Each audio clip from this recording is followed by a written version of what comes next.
Karachi contractor ایسوسی ایشن کے جنرل سیکرٹری عبدالرحمان نے وزیر اعلیٰ سندھ سے ایجوکیشن ڈپارٹمنٹ ورکس کے فنڈز کی خرد برد کو روکنے کا مطالبہ کر دیا۔ ترجمان کے مطابق اسکولوں کے بچوں کے لیے پینے کے پانی کے فلٹر لگائے جانے میں بھی خرد برد کا بازار گرم ہے۔ اس حوالے سے ایجوکیشن ورکس کے ٹھیکیداروں کے ایک وفد نے کراچی کانٹریکٹر ایسوسی ایشن سندھ کی سینٹرل ایگزیکٹو کمیٹی کے عہدیداروں سے ملاقات میں درپیش مشکلات سے آگاہ کرتے ہوئے بتایا کہ ایجوکیشن ورکس کے تمام اضلاع میں ہونے والے ٹینڈر میں بدعنوانیوں کے ذریعے کاموں کو محکمہ جاتی طور پر فروغ دیا جا رہا ہے، جس میں 3 ایگزیکٹو انجینئر دیگر تمام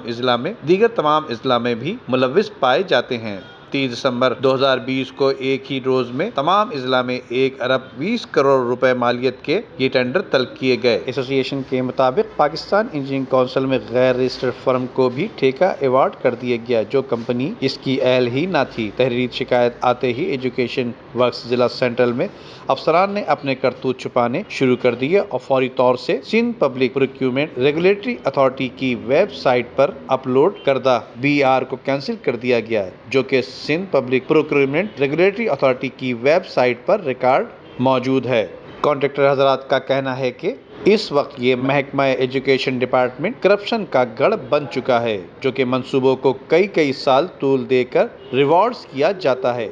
جن میں